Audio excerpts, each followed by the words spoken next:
So see, the first chapter is administrative thinkers,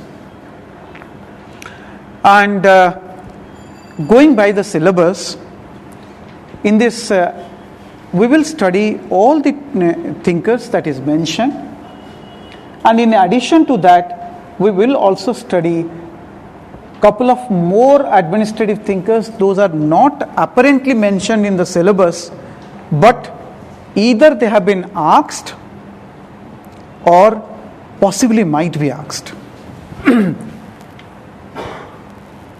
So if I have to divide this into some category, that means the thinkers that we are going to deal with broadly, we will study a category of thinkers that is referred to as classical group of thinkers. Another category that we will study is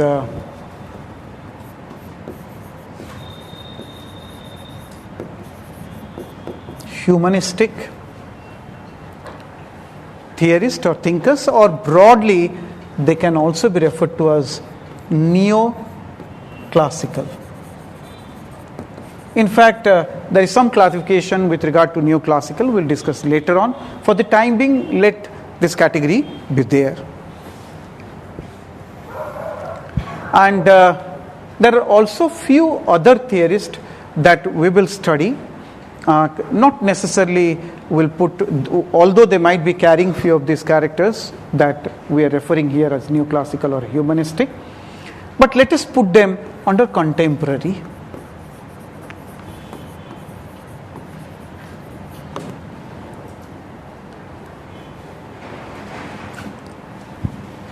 So broadly, these are the three major category of thinkers we are going to study.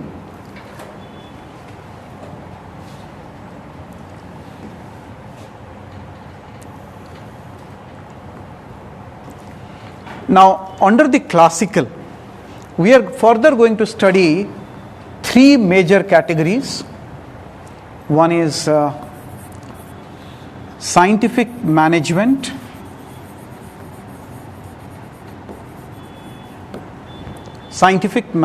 theorists.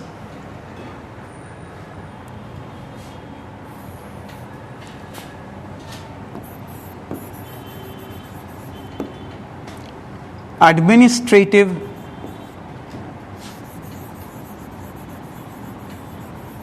management theorists,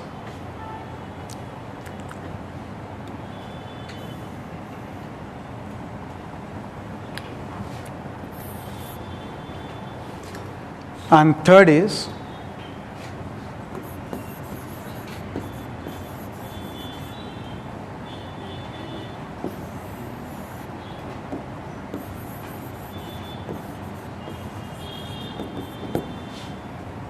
bureaucratic theories.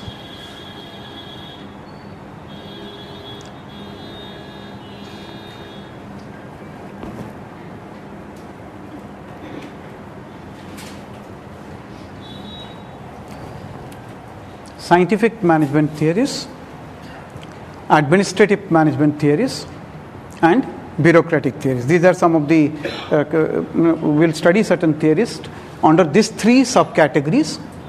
Under the scientific management, we'll study a theorist called Taylor. Frederick Winslow Taylor. This is the theorist we'll study under this. Under administrative management, we will study theorists like Henry Fayol, Luther Gulick,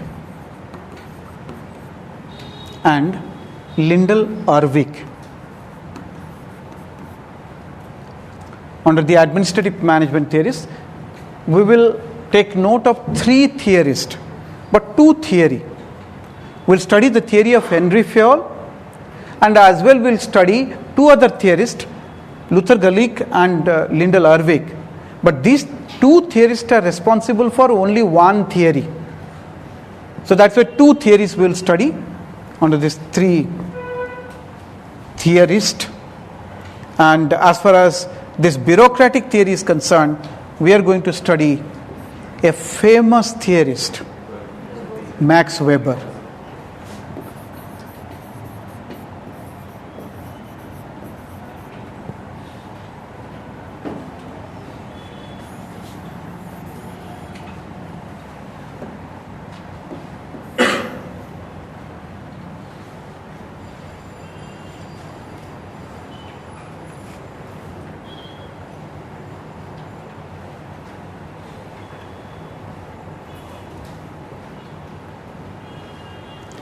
So these are the theories that we are going to study under the classical theories. Now, when it comes to humanist or neoclassical, so in this case we are going to study one theorist that does not fall into either of these categories. No, that theorist is not referred to as a classical theorist, or as well not being referred to as a humanistic theorist. That theorist is that of Mary Parker Foley. So we will study a theorist named Foley, the first female management theorist, Foley. The Foley does not fall into classical theory category, as well she is not also falling within humanistic. She is considered to be somewhat link between the two. But as far as this humanistic or neoclassical are concerned, we will study theorists like Elton Mayo. We will study Chester Bernard.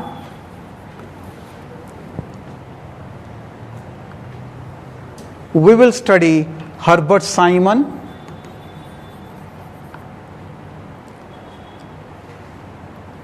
We'll also study some of the other theorists, famously later on we'll refer as participative management theorists. Later on we'll specify those being McGregor,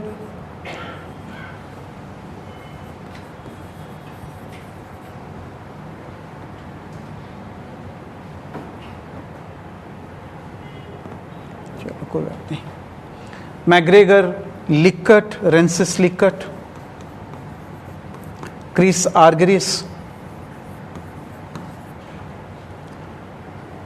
So as per this syllabus, these are some of the theorists we will study under this category: Elton Mayo, Chester Bernard, Herbert Simon, McGregor, Likert, Chris Argyris.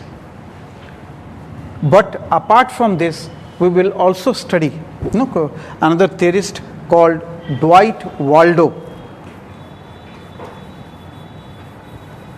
Although it is not in the syllabus, but questions has been asked, and the very relevant theorist, Dwight Waldo. We'll study this Dwight Waldo, and one more theorist we will study, and that theorist does not fall into any of this categorization, very unconventional. That theorist is a very famous theorist, that of Karl Marx. Karl Marx theory on administration. So we will study Karl Marx, but it is not under any specific categorization.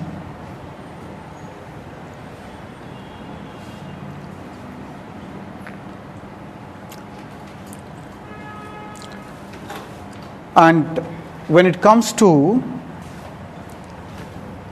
the contemporary, so here no specific administrative thinkers we will study.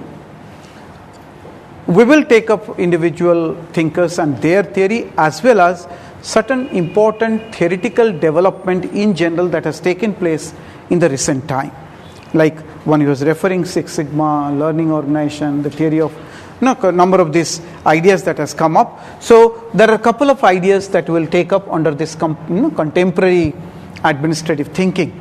So here we will not specify individual thinkers, but there are some very recent developments. So we will capture under this, although this portion is not explicitly mentioned in the syllabus, but directly or indirectly questions are still coming. So we'll deal with number of different theories under this category. So these are the broad overview relating to the various thinkers that we're going to deal with.